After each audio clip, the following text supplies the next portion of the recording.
नमस्कार दोस्तों, मैं कुलदीप शर्मा अधिगम के इस चैनल पर आप लोगों का स्वागत करता हूं। और जैसा कि हम पढ़ रहे हैं राजस्थान की कला और संस्कृति में राजस्थान के दुर्ग, तो दोस्तों एक थोड़ा सा सुझाव था जो मैं आप लोगों को देना चाह रहा हूं कि कई लोगों के कमेंट ही आए हैं कि साहब थोड़ा सा जब आप लिख दो तो स्क्रीनशॉट का टाइम दिया करो। तो बिल्कुल टाइम देंगे आज से। दूसरा, पढ़ने का तरीका कई लोग पूछ रहे हैं।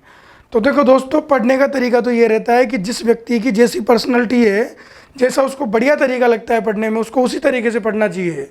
कोई नोट्स बना के पढ़ता है, कोई डायग्राम बना के पढ़ता है, कोई रट के पढ़ता है, कोई अंडरलाइन करके पढ़ता है, कोई सुबह पढ़ता है, कोई शाम को पढ़ता है। तो ये तो सबकी अलग अलग पर्सनैलिटी है, अलग अलग व्यक्तित्व है सबका। जिस तरीके में पढ़ने में आपको मज़ा आता है, आपको उसी तरीके से पढ़ना है। और आगे की जो रूपरेखा है वो हम पढ़ना शुरू करते हैं आज।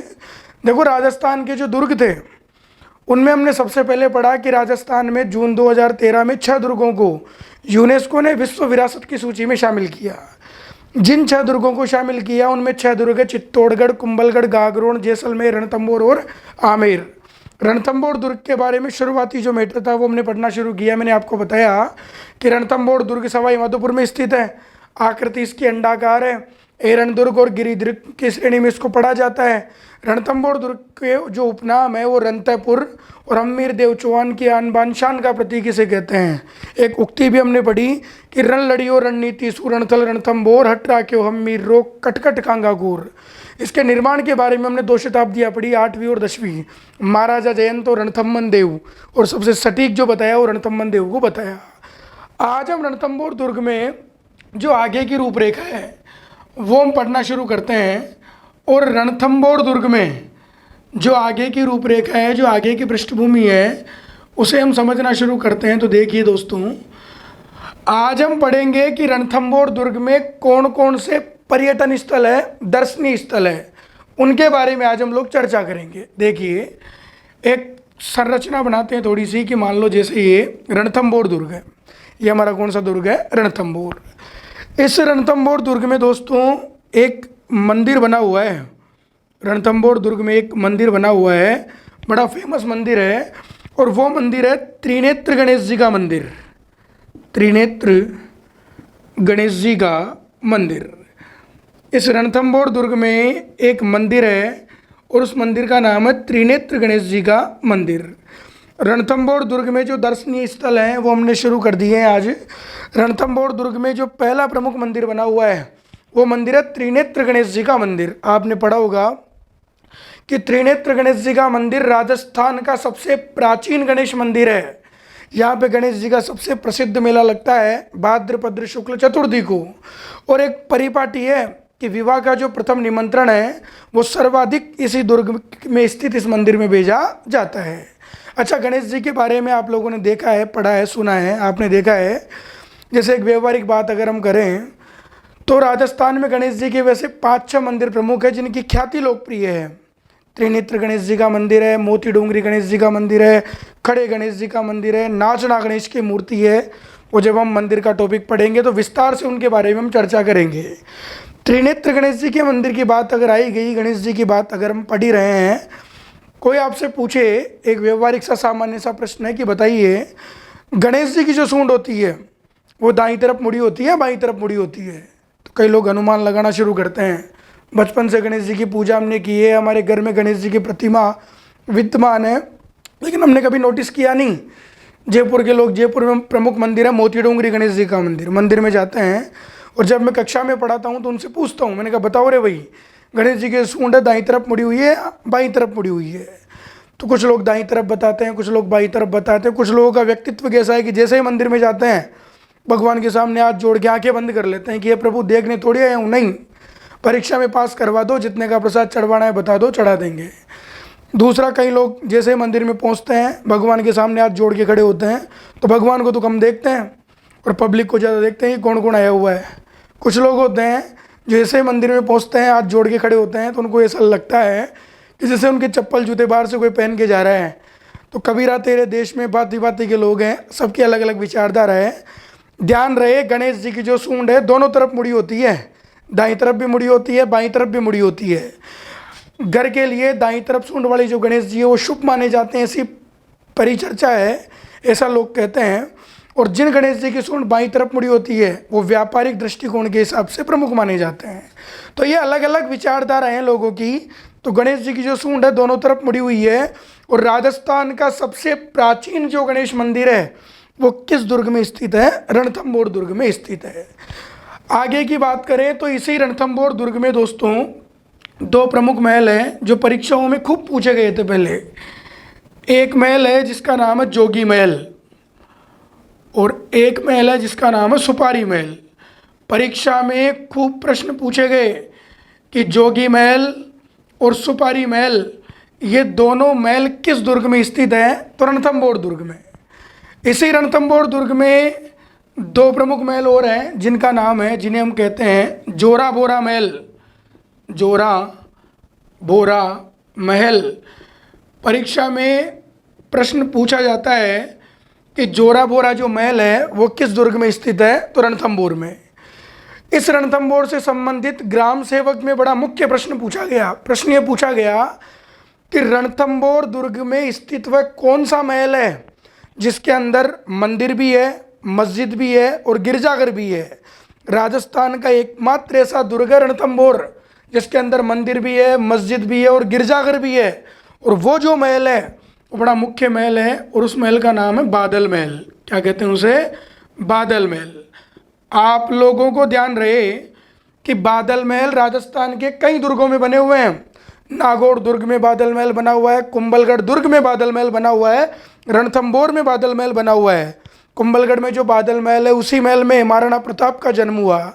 लेकिन हम जिस बादल महल की बात कर रहे हैं वो किस दुर्ग में स्थित है? रणथंभौर में। तो रणथंभौर में जो बादल महल है इसी महल के अंदर मंदिर, मस्जिद और गिरजाघर स्थित है भाई। इसी महल में मंदिर, मस्जिद और गिरजाघर स्थित है। बड़ा मुख्य प्रश्न है ये परीक्षा के हिसाब से कि राजस्थान का एकमात्र ऐसा दुर्ग जिसके अंदर मंदिर, मस्जिद और गिरजाघर है वो दुर्ग कौन सा है? रणथंभौर। और ये तीनों किस महल के अंदर बने हुए हैं? बादल महल के अंदर। आगे की हम चर्चा करें तो इसी रणथंभौर दुर्ग में एक दरगाह बनी हुई है दोस्तों। और वो जिस सूफी संत की दरगाह है उस सूफी संत का नाम है सदरुद्दीन। परीक्षा में खूब प्रश्न पूछा जाता था पहले कि सदरुद्दीन की जो दरगाह है वो राजस्थान के किस दुर्ग में स्थित है? तो रणथंभौर में। राजस्थान में 5 दरगाह है जो बड़ी लोकप्रिय है, परीक्षा के हिसाब से उपयोगी है। पहली दरगाह पूछी जाती है कि सदरुद्दीन की दरगाह कहाँ पर है? तो रणथंभौर में। दूसरी दरगाह है मीठे शाह की दरगाह जो गागरोन दुर्ग झालावाड़ में। तीसरी जो दरगाह है मीरान साहब की दरगाह तारागढ़ दुर्ग अजमेर में। चौथी जो प्रमुख दरगाह है तारकीन की दरगाह नागौर में। और 5वीं जो प्रमुख दरगाह है संत ख्वाजा मोइनुद्दीन चिश्ती की दरगाह जो अजमेर में स्थित है। जब हम पढ़ेंगे आगे तो बारी बारी से इनके बारे में चर्चा करेंगे। तो ध्यान रहे कि सूफी संत सदरुद्दीन की दरगाह किस दुर्ग में स्थित है? रणथंभौर में। आगे की हम बात करें तो ये जो रणथंभौर दुर्ग है दोस्तों, इस रणथंभौर दुर्ग में 32 खंभों की छतरी बनी हुई है साहब। ध्यान रहे इस रणथंभौर दुर्ग में 32 खंभों की छतरी। कितने खंभों की छतरी है? 32 खंभों की छतरी स्थित है। 32 खंभों की छतरी बनी हुई है। राजस्थान में 32 खंभों की एकमात्र छतरी नहीं है ये। राजस्थान में 32 खंभों की और भी छतरियाँ हैं। जगन्नाथ कछवा की छतरी मांडलगढ़ भीलवाड़ा में, अमर सिंह राठौड़ की छतरी भी 32 खंभों की है। तो 32 खंभों की एक छतरी है जो रणथंभौर दुर्ग में बनी हुई है। और ये जो छतरी है 32 खंभों की, ये छतरी है जयसिंह चौहान की छतरी। जयसिंह चौहान को कई बुक्स में जेत्र सिंह चौहान भी कहते हैं। और ऐसा पढ़ा जाता है कि जयसिंह चौहान अम्मीर देव चौहान के पिताजी थे और इन्होंने अम्मीर देव चौहान से पहले रणथंभौर दुर्ग पर 32 साल तक शासन किया। तो अम्मीर देव चौहान ने अपने पिता की मृत्यु के बाद अपने पिता की याद में रणथंभौर दुर्ग में कितने खंभों की छतरी का निर्माण करवाया? 32 खंभों की छतरी का निर्माण करवाया। और सबसे मुख्य बात कि ये जो जयसिंह चौहान की छतरी है जिसे हम 32 खंभों की छतरी भी कहते हैं, इसी छतरी को राजस्थान के इतिहास में कहते हैं न्याय की छतरी। इसी छतरी को राजस्थान के इतिहास में कौन सी छतरी हम कहते हैं? न्याय की छतरी। इसको देसी भाषा में अमीर की कचहरी भी कहते हैं। तो न्याय की जो छतरी है किस दुर्ग में स्थित है? रणथंभौर में। भारत का इतिहास जब आप पढ़ते हो तो वहाँ पे आप लोगों ने पढ़ा होगा न्याय की जंजीर, एक शब्द आता है न्याय की जंजीर। और न्याय की जो जंजीर है ये मुगल बादशाह जहांगीर के काल से संबंधित है भाई, मुगल बादशाह जहांगीर के काल से संबंधित है न्याय की जंजीर। आप लोगों ने पढ़ा होगा कि जहांगीर बड़ा न्यायप्रिय शासक हुआ और जहांगीर ने अपनी राजधानी क्षेत्र आगरा में आगरा बुर्ज से लेकर यमुना नदी के तट तक सोने की एक जंजीर बंधवाई, जिसके अंदर छोटी छोटी घंटियां लगवाई और उसका सीधा संपर्क आगरा बुर्ज के ऊपर लगे हुए मुख्य घंटे से होता था। और जहांगीर ने कहा कि मेरे क्षेत्र में किसी भी व्यक्ति को कोई भी समस्या है तो वो कभी भी जंजीर को खींच सकता है। जैसे ही जंजीर को खींचा जाएगा आपातकाल दरबार बुलाया जाएगा और पीड़ित व्यक्ति की समस्या को तुरंत सुना जाएगा। तो ध्यान रहे कि न्याय की जो छतरी है ये तो रणथंभौर दुर्ग में स्थित है और न्याय की जो जंजीर है ये किस मुगल बादशाह के काल से संबंधित है? जहांगीर के काल से संबंधित है। फिर हम आगे की बात करें तो ये जो रणथंभौर दुर्ग है दोस्तों, इस रणथंभौर दुर्ग में एक और छतरी है और वो छतरी है महाराणा सांगा की अधूरी छतरी। मेवाड़ का एक राजा हुआ महाराणा सांगा और महाराणा सांगा की जो अधूरी छतरी है वो महाराणा सांगा की अधूरी छतरी किस दुर्ग में स्थित है? रणथंभौर में।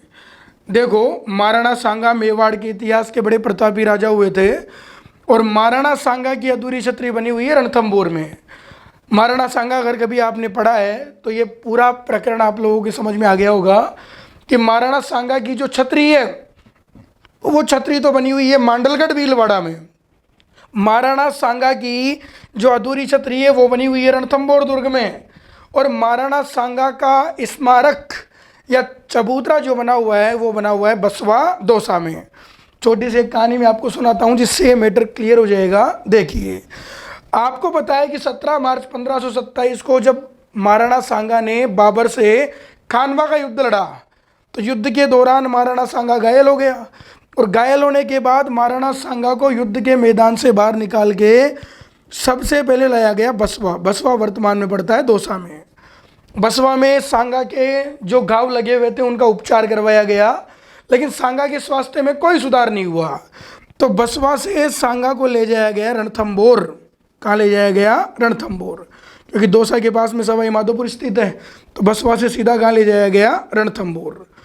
रणथंभौर में सांगा का स्वास्थ्य जब ठीक नहीं हुआ, घावों का उपचार पूर्णतया नहीं हो पाया, सांगा का स्वास्थ्य धीरे धीरे बिगड़ने लगा। तो रणथंभौर में सांगा के जो साथी थे उन्होंने सोचा कि अब सांगा जो है वो मुश्किल बचेगा, सांगा का स्वास्थ्य दिन प्रतिदिन गिरता जा रहा है। तो सांगा के साथियों ने कारीगरों को बुलाया और कहा कि सांगा का स्वास्थ्य निरंतर गिरता जा रहा है, स्वास्थ्य में कोई सुधार नहीं है, तो सांगा की मृत्यु होने वाली है। तो ऐसा करो कि सांगा की मृत्यु होने वाली है तो सांगा का अंतिम संस्कार हम इसी दुर्ग में कर देंगे। तो आप ऐसा करो कि सांगा की छतरी का निर्माण करना शुरू कर दो।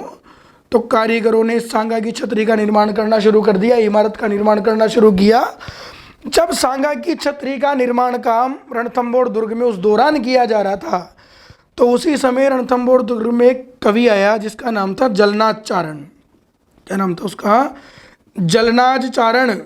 और इस जलनाथ चारण ने उस समय रणथंभौर दुर्ग में जो सांगा था उस सांगा को वीर रस की कविताएं सुनाना शुरू किया। किस रस की कविताएं सुनाना शुरू किया? वीर रस की। कहावत सुनिए कि जहाँ न पहुँचे रवि वहाँ पहुँचे कवि, जहाँ सूर्य का प्रकाश नहीं पहुँच पाता वहाँ तक कवि की कविताएं पहुँच जाती है। और जब जलनाथ चारण सांगा को डेली के डेली वीर रस की कविता सुनाने लगा तो सांगा का स्वास्थ्य ठीक होने लगा, सांगा के स्वास्थ्य में सुधार होने लगा। और जैसे ही सांगा का स्वास्थ्य ठीक हुआ, सांगा ने अपने साथियों को बुलाया, सैनिकों को बुलाया और कहा कि हम दोबारा बाबर से युद्ध लड़ेंगे।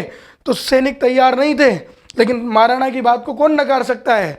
तो रणथंभौर से सांगा ने जो है अपने सैनिकों को भेज दिया ईरच, वर्तमान में मध्य प्रदेश में है, और खुद योजना बनाने के लिए आ गया कालपी, ये भी मध्य प्रदेश में स्थित है।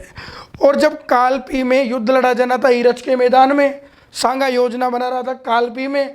और जब कालपी में सांगा अपने साथियों के साथ युद्ध की योजना बना रहा था, उसी दौरान सांगा के साथियों ने कालपी में सांगा को जहर दे दिया और जैसे ही सांगा को जहर दिया कालपी में सांगा की क्या हो गई, मृत्यु हो गई। सांगा का दाह संस्कार किया गया मांडलगढ़ भीलवाड़ा में। तो सांगा की जो छतरी बनी हुई है वो तो मांडलगढ़ में बनी हुई है, सांगा की जो अधूरी छतरी बनी हुई थी वो रणथंभौर में बनी हुई है, और सांगा का जो स्मारक या चबूतरा बना हुआ है वो कहाँ बना हुआ है, बसवा दौसा में बना हुआ है। तो ध्यान रहे कि मेवाड़ का वह शासक महाराणा सांगा है जिसकी अधूरी छतरी किस दुर्ग में स्थित है दोस्तों, रणथंभौर में स्थित है। इसके बाद हम बात करें तो ये जो रणथंभौर दुर्ग है, इस रणथंभौर दुर्ग की अगली जो विशेषता आती है वो ये आती है कि ये जो रणथंभौर दुर्ग है यहाँ पे एक तालाब है और उस तालाब को हम कहते हैं पद्म तालाब। कौन सा तालाब कहते हैं, पद्म तालाब। पद्म तालाब जो है ये किस दुर्ग में स्थित है, रणथंभौर में। इसी रणथंभौर दुर्ग में एक जलधारा की प्रवाह प्रणाली बताई जाती है जिसे हम कहते हैं गुप्त गंगा। कौन सी गंगा कहते हैं, गुप्त गंगा। तो ये गुप्त गंगा का जो संबंध है ये भी किस दुर्ग से है, रणथंभौर से। इसी रणथंभौर दुर्ग में मुगल कालीन टकसाल स्थित है। मुगल बादशाह अकबर ने सिक्के डालने के लिए यहाँ एक टकसाल स्थापित की थी। तो मुगल बादशाह अकबर कालीन जो टकसाल है, अकबर कालीन सिक्के डालने की जो टकसाल है वो भी किस दुर्ग में स्थित है दोस्तों, रणथंभौर दुर्ग में स्थित है। तो मुगल बादशाह अकबर कालीन जो टकसाल है वो भी स्थित है रणथंभौर दुर्ग में। इसके बाद दो तथ्य इसके अलग से हम पढ़ते हैं, विशेष जो तथ्य आते हैं वो हम पढ़ते हैं। कुछ इतिहासकारों के अनुसार ये बताया गया कि रणथंभौर दुर्ग का एक सामंत हुआ और जो सामंत हुआ उनका नाम था बारमल। क्या नाम था उनका, बारमल। ये जो बारमल जी थे, बारमल के पुत्र का नाम है बामाशाह, और ये जो बामाशाह हैं इन्हीं बामाशाह के पुत्र का नाम है जीवाशाह। क्या नाम है पुत्र का, जीवाशाह। कुछ इतिहासकारों के अनुसार ये बताया जाता है ये बामाशाह वही है जिन्होंने महाराणा प्रताप की आर्थिक मदद की थी। तो कुछ इतिहासकार कहते हैं कि बामाशाह को मदद करने में कोई जोर नहीं है क्योंकि इनके पास पैतृक संपत्ति थी, क्योंकि इनके जो पिताजी थे बारमल जी वो किस दुर्ग के सामंत रह चुके थे, रणथंभौर के। तो इनके पिताजी जो थे बारमल जी वो रणथंभौर के सामंत रह चुके थे, इसलिए बामाशाह ने आर्थिक सहायता जो की वो किसकी की, महाराणा प्रताप की। तो हम ये पढ़ सकते हैं जीवाशाह के बारे में। आप लोग पढ़ोगे जब प्रथम मुगल मेवाड़ संधि पढ़ोगे, प्रथम मुगल मेवाड़ संधि जहांगीर के बीच और मेवाड़ के महाराणा अमर सिंह के बीच में हुई दोस्तों। और वो जो संधि हुई मुगल मेवाड़ संधि 1615 में, उस संधि का जो प्रत्यक्षदर्शी माना गया वो किसे माना गया था, जीवाशाह को। तो इतिहास में इनका नाम बार बार आता है, तो ध्यान रहे कि बारमल, बामाशाह, जीवाशाह इन तीनों का भी प्रत्यक्ष रूप से जो संबंध जुड़ा हुआ है वो किस दुर्ग से जुड़ा हुआ है, रणथंभौर दुर्ग से जुड़ा हुआ है। इसके बाद दूसरे तथ्य पढ़ा जाता है, बताया जाता है कि मुगल काल में जब मुगल वंश चल रहा था तो उस मुगल काल में इस दुर्ग को शाही कारागार के रूप में उपयोग में लिया जाता था। शाही कारागार के रूप में इस दुर्ग का उपयोग किया जाता था। तो मुगल कालीन जो शाही कारागार था उसमें एक स्थान कौन सा दुर्ग माना गया था, रणथंभौर। यानी कि मुगल काल में शाही कारागार के रूप में इस दुर्ग का उपयोग किया गया।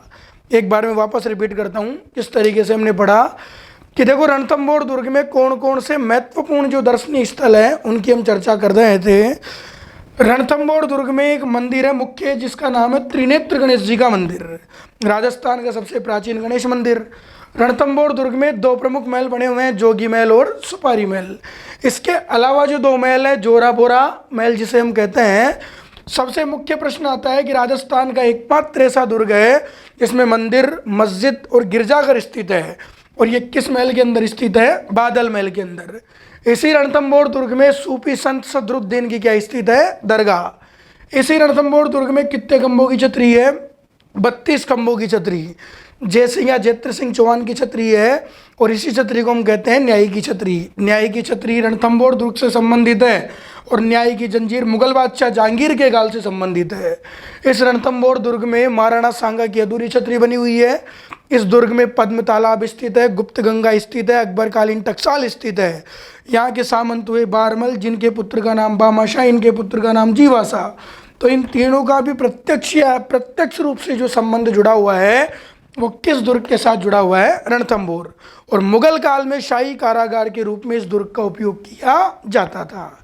अब आप लोग सबसे पहले इसका एक स्क्रीनशॉट ले लीजिए, इसके बाद हम आगे की चर्चा करते हैं।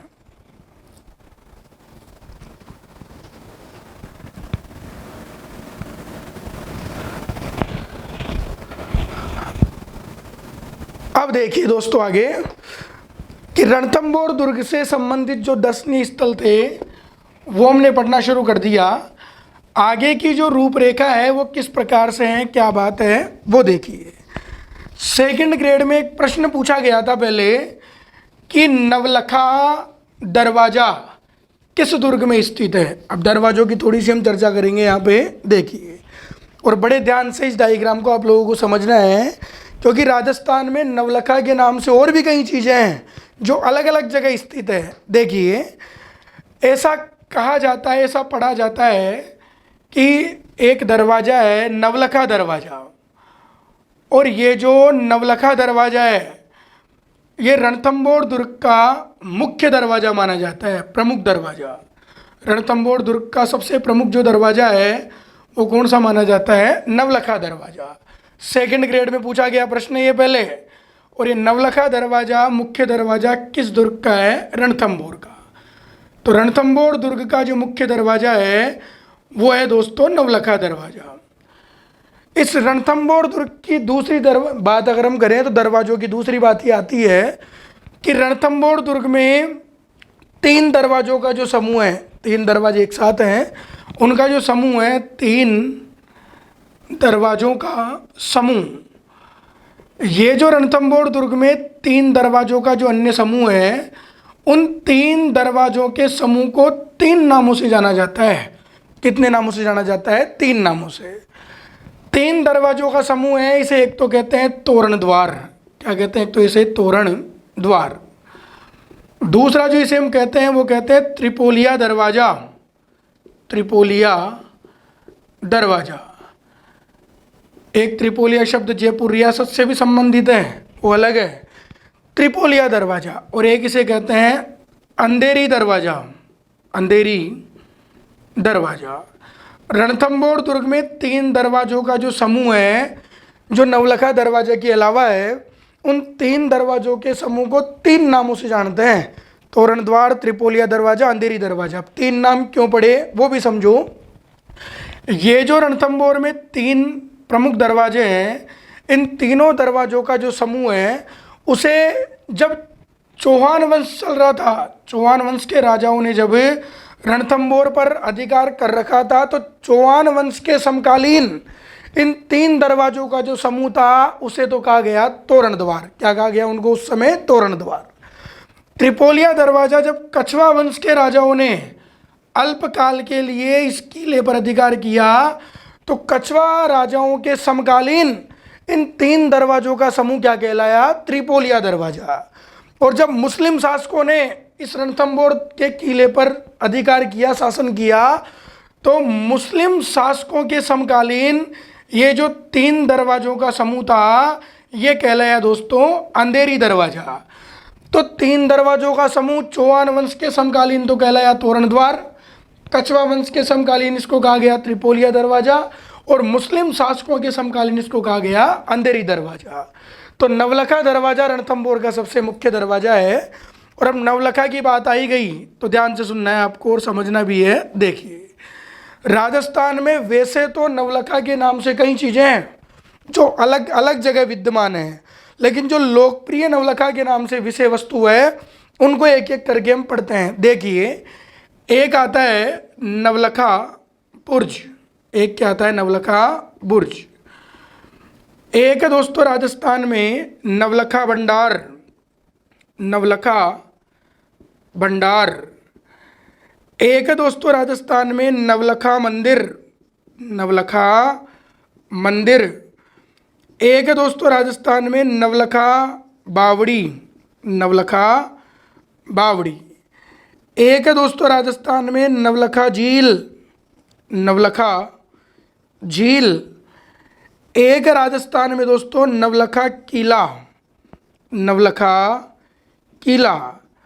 और एक राजस्थान में जो सबसे प्रमुख है नवलखा महल, नवलखा महल। राजस्थान में नवलखा के नाम से कई विषय वस्तु है। नवलखा दरवाज़ा रणथंभौर दुर्ग में स्थित मुख्य दरवाज़ा है। नवलखा बुर्ज अलग है, भंडार अलग है, मंदिर अलग है, बावड़ी अलग है, झील अलग है, किला अलग है और महल अलग है। अब ये कौन सा क्या है, बुर्ज किसे कहते हैं? तो राजस्थान के इतिहास में आप लोग पढ़ते हो कि जैसे मान लो ये कोई दुर्ग है, इस दुर्ग के ऊपर इस प्रकार की दीवार के ऊपर आकृति बनी रहती है। यह आकृति जहाँ से शुरू होती है वहाँ भी एक ऊंचा टीला बना रहता है और ये आकृति जहाँ खत्म होती है वहाँ भी एक ऊंचा टीला बना रहता है। तो ये जो ऊंचे टीले हैं, इन टीलों को हम स्थानीय भाषा में क्या कह सकते हैं? बुर्ज कह सकते हैं। ये जो टीले बने हुए हैं जहाँ दीवार शुरू हो रही है, जहाँ से दीवार खत्म हो रही है, उसे हम स्थानीय भाषा में क्या कहते थे? बुर्ज कहते थे। तो नवलखा बुर्ज और नवलखा जो भंडार है, ये दोनों स्थित है चित्तौड़गढ़ दुर्ग में। किस दुर्ग में स्थित है? चित्तौड़गढ़ दुर्ग में। जब चित्तौड़गढ़ दुर्ग हम पढ़ेंगे तब इनके बारे में विस्तार से चर्चा हम लोग करेंगे। तो ये दोनों किस दुर्ग में स्थित है? चित्तौड़गढ़ में। नवलखा मंदिर जो है ये स्थित है पाली में। कहाँ स्थित है? ये पाली में। नवलखा जो बावड़ी है ये स्थित है डूंगरपुर में। कहाँ स्थित है? ये डूंगरपुर।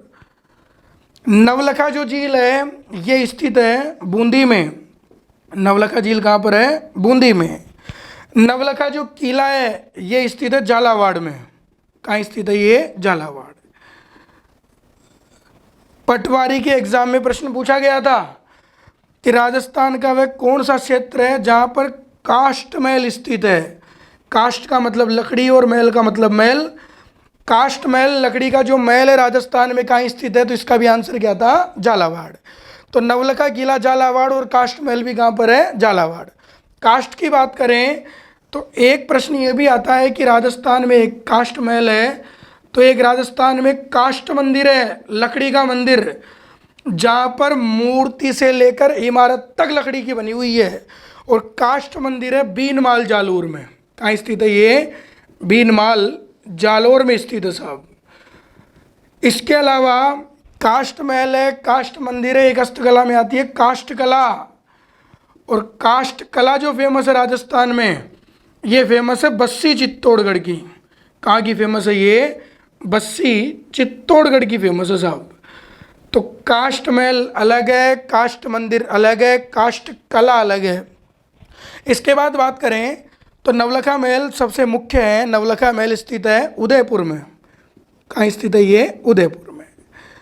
और ये जो नवलखा महल जो उदयपुर में स्थित है, इसकी दो मुख्य बातें हैं, गूढ़ बातें हैं।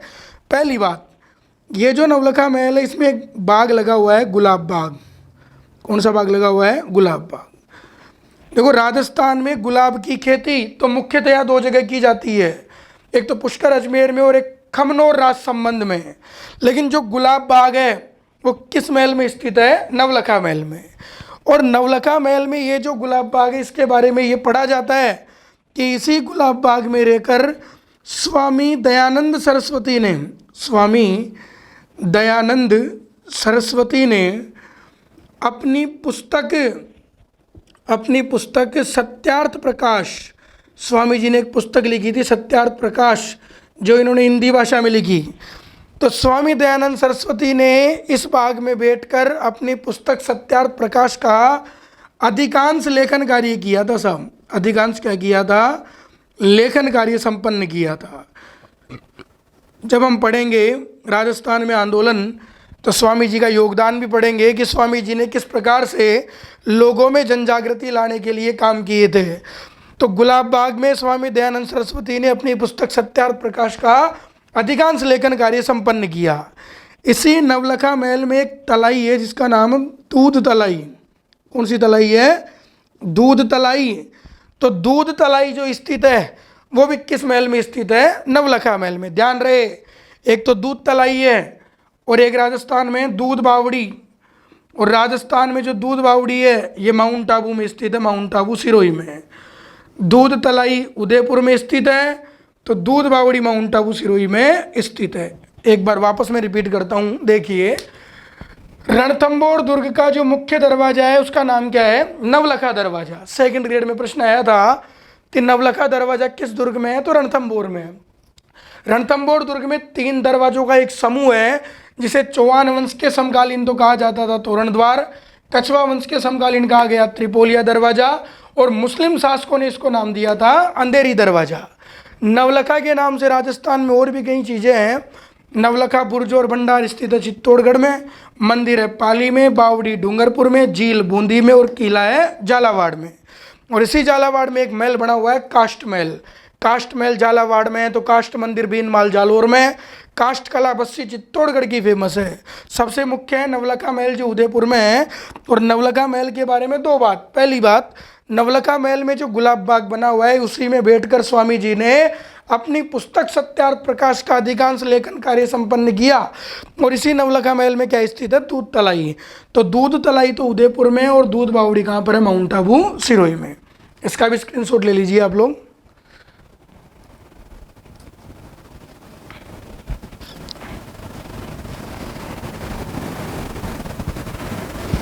हाँ तो दोस्तों, ये जो विशेषता हो गई ये रणथंभौर में नवलखा दरवाजा से संबंधित हो गई, और बाकी जो नवलखा से जुड़ी हुई मुख्य चीज़ें थी उनके बारे में हमने ये पढ़ा।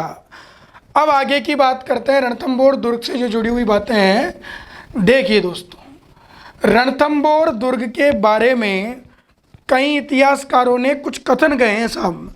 वो कौन से कथन हैं, परीक्षा के हिसाब से उपयोगी है नहीं है, क्या बात है, क्यों कहे उन लोगों ने ऐसे कथन, उनके बारे में हम चर्चा करते हैं। तो देखिए, रणथंभौर दुर्ग के बारे में जो कथन कहे गए हैं उन कथनों की हम चर्चा करते हैं। अब देखिए, सबसे पहला कथन जो हम पढ़ते हैं, सबसे प्रमुख कथन है, वो पहला कथन कहा है अबुल फजल ने। अबुल फजल अकबर के नवरत्न है अबुल फजल। अकबर के नवरत्नों में एक नवरत्न अबुल फजल, पुस्तक का नाम अकबरनामा। और इसी अबुल फजल ने रणथंभौर दुर्ग के बारे में पहला कथन कहा। ये कहते हैं कि बाकी सब दुर्ग नंगे हैं, बाकी सब दुर्ग नंगे हैं, लेकिन यह दुर्ग बख्तरबंद है। लेकिन यह दुर्ग बख्तरबंद है। बाकी सब दुर्ग नंगे हैं, लेकिन ये जो दुर्ग है ये क्या है दोस्तों? बख्तरबंद है। बाकी सब दुर्ग नंगे हैं, लेकिन ये दुर्ग क्या माना गया? बख्तरबंद। क्यों? क्योंकि मैंने कल आपको बताया कि ये दुर्ग 3 तरफ तो पहाड़ियों से घिरा हुआ है, उसके अलावा जंगलों से घिरा हुआ है, एक तरफ गहरी खाई है। तो कोई भी योद्धा, कोई भी व्यक्ति आसानी से इस किले में प्रवेश नहीं कर सकता। तो अबुल फजल कहते हैं कि बाकी सब दुर्ग नंगे हैं, लेकिन ये दुर्ग बख्तरबंद है। और ये प्रश्न परीक्षा में खूब पूछा गया है कि ये कथन किसने कहा और किस दुर्ग के बारे में कहा। दूसरा जो कथन कहा है वो हम पढ़ते हैं जलालुद्दीन खिलजी का कथन। जलालुद्दीन खिलजी का कथन। खिलजी वंश का एक शासक हुआ जलालुद्दीन खिलजी, जो अलाउद्दीन खिलजी से पहले दिल्ली के तख्त पर बैठा 1290 से 1296 तक। जलालुद्दीन खिलजी ने रणथंभौर दुर्ग को जीतने के लिए कई बार आक्रमण किए, लेकिन हर बार जीतने में क्या रहा? असफल रहा। अब जब कोई व्यक्ति किसी चीज़ को प्राप्त करने के लिए बार बार प्रयास करता है और वो वस्तु उसके हाथ नहीं आती है, तो लास्ट में एक ही बात कहता है कि अंगूर खट्टे हैं। तो जब जलालुद्दीन खिलजी ने बार बार रणथंभौर पर आक्रमण किया, जीतने में असफल रहा, और जब निराश होकर वहाँ से लौटने लगा, तो लौटते समय जलालुद्दीन खिलजी ने एक कथन कहा कि मैं ऐसे 10 दुर्गों को मुसलमानों के एक बाल के बराबर भी नहीं समझता। मैं ऐसे 10 दुर्गों को मुसलमानों के एक बाल के बराबर भी नहीं समझता। मुसलमानों के एक बाल के बराबर भी नहीं समझता। कुछ पुस्तकों में 10 दुर्गों की जगह 100 दुर्ग लिखे हुए हैं, तो एक ही बात है, इस प्रकार का अगर कथन आता है कि मैं ऐसे 10 दुर्गों को मुसलमानों के एक बाल के बराबर भी नहीं समझता, तो वो कथन किसके द्वारा कहा गया है? जलालुद्दीन खिलजी। अच्छा हाँ, एक मुख्य उदाहरण आता है, जब मनोविज्ञान आप पढ़ते हो तो एक टॉपिक आप पढ़ते हो समायोजन, और समायोजन की जब उपाय पढ़ते हो प्रत्यक्ष है, प्रत्यक्ष क्षतिपूर्ति, तो अप्रत्यक्ष उपाय में एक आता है औचित्य स्थापन, नाम पढ़ा होगा आप लोगों ने। और औचित्य स्थापन यही तो कहता है कि अपनी गलतियों का दोष दूसरों पर मत देना। उदाहरण हम पढ़ते हैं कि अंगूर खट्टे हैं, तो औचित्य स्थापन का एक मुख्य उदाहरण ये प्रस्तुत करता है कि जब बार बार रणथंभौर को जीतने के लिए आक्रमण किया, बार बार असफल रहा, तो लास्ट में इसने कह दिया कि मैं ऐसे 10 दुर्गों को मुसलमानों के एक बाल के बराबर भी नहीं समझता। तो ये कथन कहा गया है जलालुद्दीन खिलजी के द्वारा। तीसरा जो मुख्य कथन है, जो परीक्षा में खूब पूछा जाता है, ये कथन कहा था अलाउद्दीन खिलजी के सेनापति, अलाउद्दीन खिलजी के सेनापति अमीर खुसरो ने। अलाउद्दीन खिलजी के सेनापति का नाम है अमीर खुसरो। अब अमीर खुसरो के बारे में हम थोड़ा सा पढ़ेंगे पहले, फिर कथन की चर्चा करेंगे। देखिए दोस्तों, एक तो राजस्थान के इतिहास में नाम आता है अमीर खुसरो का, और एक जो नाम आता है वो आता है खुसरो का। अमीर खुसरो अलग है और खुसरो अलग है, दोनों अलग अलग है। अमीर खुसरो अलग है तो खुसरो अलग है। अमीर खुसरो की बात करें तो जब संत संप्रदाय हम पढ़ते हैं भारत के इतिहास में, तो एक संत हम पढ़ते हैं निज़ामुद्दीन औलिया। निज़ामुद्दीन औलिया के शिष्य का नाम था अमीर खुसरो। निज़ामुद्दीन औलिया के शिष्य का क्या नाम था? अमीर खुसरो। और अमीर खुसरो दिल्ली के 6 सुल्तानों के समकालीन थे। इनके गुरु तो 7 सुल्तानों के समकालीन थे, और अमीर खुसरो कितने सुल्तानों के समकालीन थे? 6 सुल्तानों के समकालीन। तुगलक वंश, खिलजी वंश के सुल्तानों के समकालीन हुए हैं ये। अमीर खुसरो के बारे में आप लोग पढ़ते हो कि जिस दिन निज़ामुद्दीन औलिया जो इनके गुरु थे उनका इंतकाल हुआ, हिंदी साहित्य कहता है कि जिस दिन इनके गुरु निज़ामुद्दीन औलिया का इंतकाल हुआ, देहांत हुआ, उसके दूसरे दिन ही अमीर खुसरो का भी इंतकाल हो गया। आपने कथा पढ़ी होगी जो दंत कथा के आधार पर प्रचलन में है कि जब निज़ामुद्दीन औलिया की मृत्यु होती है तो अमीर खुसरो को बुलाया जाता है कि आपके गुरु का इंतकाल हो चुका है, तो आप अंतिम बार इनके दर्शन कर लीजिए। जब अमीर खुसरो अपने गुरु के पास में आते हैं, उनके मृत शरीर को देखते हैं, तो ये एक दुआ कहते हैं, एक शब्द, एक वाक्य ये बोलते हैं, दुआ ये बोलते हैं, ये कहते हैं कि गोरी सोवे सेज पर मुख पर डारे केस, चल खुसरो गर आपने रेन बही चौदेश। कि गोरी सोवे सेज पर मुख पर डारे केस, चल खुसरो गर आपने रेन बही चौदेश। कि खुसरो तेरा गुरु जो तुझे ज्ञान रूपी मार्ग दिखा रहा था वो खुद अब इस संसार में नहीं रहा, तो तू जी के क्या करेगा? तो अपने गुरु की मृत्यु का इतना आघात पहुंचा इन्हें कि जिस दिन इनके गुरु निज़ामुद्दीन औलिया का इंतकाल हुआ उसके दूसरे दिन इनकी मृत्यु हो गई। तो ये अमीर खुसरो वो अमीर खुसरो है निज़ामुद्दीन औलिया के समकालीन वाला, जिनकी दरगाह कहाँ स्थित है? दिल्ली में। खुसरो की बात करें तो जब राजस्थान का इतिहास पढ़ते हैं, मुगल काल पढ़ते हैं, तो दोस्तों मुगल काल में राजस्थान का इतिहास जब हम पढ़ते हैं तो दोस्तों एक मुख्य वार्तालाप होता है, एक संयोगवश कारण हम पढ़ते हैं कि मुगल बादशाह जो जहांगीर थे, जहांगीर का विवाह हुआ था मानबाई के साथ। मानबाई का दूसरा नाम है मानमती। राजस्थान बोर्ड की किताबों में इन्हें भानुमती भी कहा गया है, जो आमेर के राजा भगवंत दास की पुत्री थी, मानबाई या मानमती। इनका विवाह किसके साथ में हुआ था? जहांगीर के साथ। और इन दोनों का जो पुत्र हुआ, उसी पुत्र का क्या नाम था? खुसरो। आपने ये भी पढ़ा है कि ये वही खुसरो है जिनके गुरु का नाम था अर्जुन देव। सिख संप्रदाय के 5वें गुरु जो हुए हैं अर्जुन देव। अर्जुन देव किसके गुरु हुए हैं? खुसरो के। जब खुसरो धीरे धीरे बड़ा होने लगा तो खुसरो को जो आध्यात्मिक शिक्षा दे रहे थे, धर्म की शिक्षा, वो इसके गुरु अर्जुन देव दे रहे थे। तो जब खुसरो बड़ा होने लगा तो खुसरो अपने पिता की दमनकारी नीतियों का विरोध करने लगा। जब पुत्र अपने पिता की नीतियों का विरोध करने लगा तो पिता पुत्र के बीच कलह का भाव उत्पन्न होने लगा।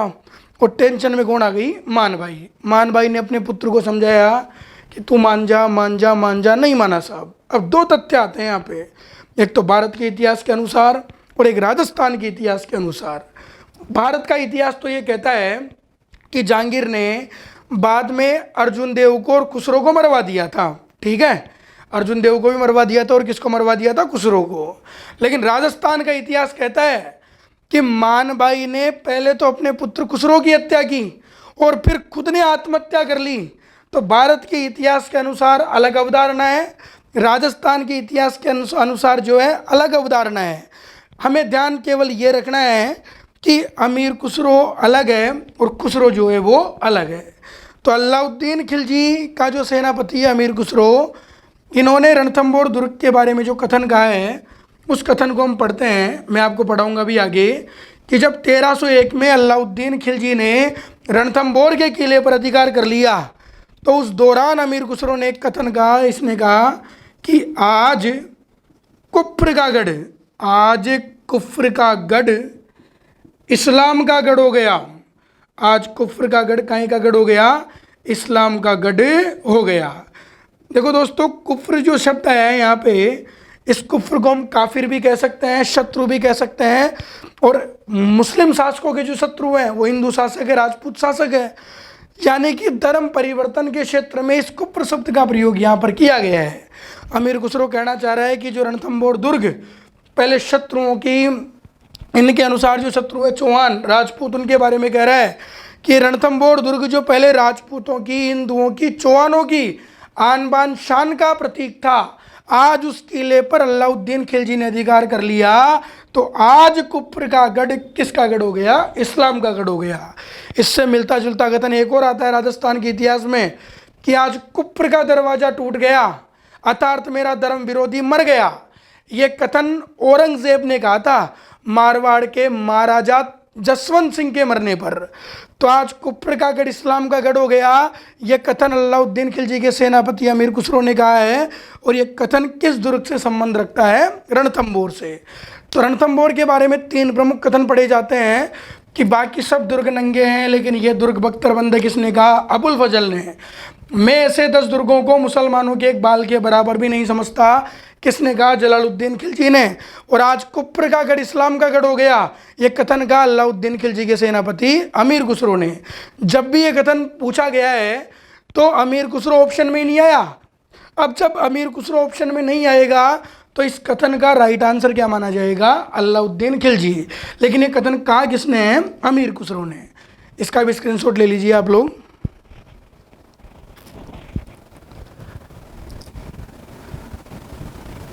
अब बात करते हैं अंतिम जो रणथंभौर दुर्ग से जुड़ी हुई बात है उसकी हम चर्चा करते हैं।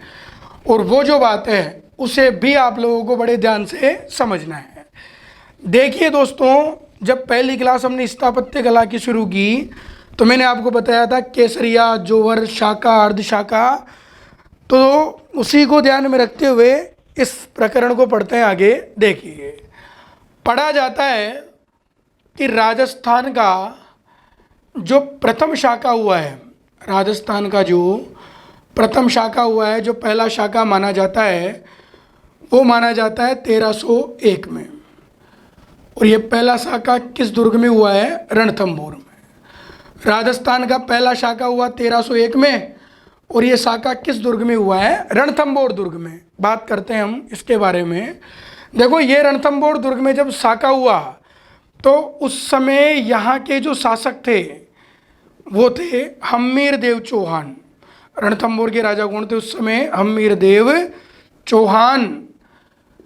इसके बाद हम बात करें तो हम्मीर देव चौहान यहाँ के राजा थे। हम्मीर देव चौहान की पत्नी का नाम था रंग देवी या रंगा देवी, रंग देवी या रंगा देवी, इनकी पत्नी का नाम था। हम्मीर देव चौहान की एक पुत्री है, पुत्री का नाम है देवल दे, देवल दे। इसी का राजस्थानी साहित्य में नाम मिलता है पद्मला। क्या नाम मिलता है दोस्तों? पद्मला। इसके बाद हम बात करें कि उस समय आक्रमण किसने किया था रणथंभौर पर, तो जो आक्रमणकारी था वो आक्रमणकारी था अलाउद्दीन खिलजी। आक्रमणकारी कौन था? अलाउद्दीन खिलजी। राजस्थान का पहला शाखा 1301 में रणथंभौर में हुआ उस समय रणथंभौर के राजा थे अमीर देव चौहान। इनकी पत्नी का नाम रंगा देवी, पुत्री का नाम देवलदे या पद्मला, और आक्रमणकारी था उस समय अलाउद्दीन खिलजी। आपने पढ़ा होगा, जब रणथंभौर का इतिहास पढ़ा होगा तब, कि अमीर ने अलाउद्दीन खिलजी के मंगोली विद्रोही महमूद शाह और उसके भाई केहबरू को शरण दे रखी थी। अमीर अपने शासनकाल में शरण वत्सलता के लिए जाना गया। मैंने कल भी आपको बताया था कि सिंह सवन सतपुरुष वचन कदली फल अतिक बार, त्रिया तेल हमीर हट चढ़े न दूजी बार। तो जब अलाउद्दीन खिलजी के विरोधी महमूद शाह को अमीर ने शरण दे दी, तो इस कारण से अलाउद्दीन खिलजी ने रणथंभौर के किले पर क्या किया, आक्रमण किया। जब आक्रमण किया उस समय अमीर देव चौहान के 2 सेनापति थे। इस युद्ध में अमीर देव चौहान के कितने सेनापति थे, 2 सेनापति। अमीर के पहले सेनापति का नाम था रणमल। क्या नाम था पहले सेनापति का, रणमल। और जो दूसरा सेनापति था उसका नाम था रतिपाल। पहला सेनापति रणमल और दूसरा सेनापति कौन था, रतिपाल। तो युद्ध में अमीर के सेनापति रणमल और रतिपाल। आपने ये भी पढ़ा है कि युद्ध से पहले अलाउद्दीन खिलजी ने रणथंभौर के बाहर घेरा डाला, लेकिन हर दुर्ग के बाहर परकोटा होता है, जाने का रास्ता नहीं होता है जब तक परकोटे के द्वार नहीं खुलते हैं। तो अलाउद्दीन खिलजी ने उस समय जो है इन दोनों सेनापतियों को लालच दिया था, और दोनों सेनापतियों ने लालच में आकर गुप्त मार्ग ने बता दिए थे। तो युद्ध के दौरान रणमल और रतिपाल जो अमीर देव चौहान के सेनापति थे, इन्होंने अमीर देव चौहान के साथ क्या किया था, विश्वासघात किया था। और जैसे ही सेनापतियों ने राजा के साथ विश्वासघात कर दिया, तो युद्ध के दौरान अमीर देव चौहान को क्या करना पड़ा साहब, केसरिया करना पड़ा। तो जो केसरिया किया वो किसने किया था, अमीर देव चौहान ने। जैसे ही अमीर देव चौहान ने केसरिया कर लिया, चौहान सेना पराजित हो गई। तो अपने मान सम्मान को बचाने के लिए अमीर की पत्नी रंगा देवी ने जोहर किया, और अमीर की पुत्री देवलदे ने, पद्मला ने पद्म तालाब में कूदकर जल जोहर किया। पद्म तालाब में कूदकर क्या किया, जल जोहर किया। अमीर की पत्नी और अमीर की पुत्री ने जोहर किया। पत्नी ने जल जोहर किया, अग्नि जोहर किया, इसका कोई प्रमाणिक कॉन्सेप्ट नहीं है, लेकिन पुत्री ने जल जोहर किया, इसकी प्रमाणिक जानकारी अपने को मिलती है। फिर मैंने आपको बताया कि जहाँ केसरिया भी हो जाए और जोहर भी हो जाए, उस घटना को हम क्या कहते हैं, शाका। तो इन दोनों तथ्यों को ध्यान में रखकर ये पढ़ा गया कि राजस्थान का पहला शाका कब हुआ था, 1301 में। सेकंड ग्रेड में एक प्रश्न यहाँ से फिर पूछा गया था कि जब अलाउद्दीन खिलजी ने रणथंभौर पर अधिकार किया, तो अलाउद्दीन खिलजी ने रणथंभौर का किलेदार किसे बनाया था। ये रणथंभौर दुर्ग किसको सौंपा था, रणथंभौर का किलेदार किसे नियुक्त किया था। तो अलाउद्दीन खिलजी ने रणथंभौर का जो किलेदार नियुक्त किया, वो नियुक्त किया था उलगू खां को। किसको नियुक्त किया था, उलगू खां। 2 सेनापति थे इनके, उलगू खां, नुसरत खां, लेकिन नुसरत खां मारे जा चुके थे। तो किस व्यक्ति को किलेदार नियुक्त किया गया था, उलगू खां को। एक बार वापस रिपीट करता हूँ मैं। राजस्थान का पहला शाखा 1301 रणथंभौर दुर्ग। उस समय यहाँ के राजा थे अमीर देव चौहान, पत्नी का नाम रंगा देवी, पुत्री का नाम देवलदे।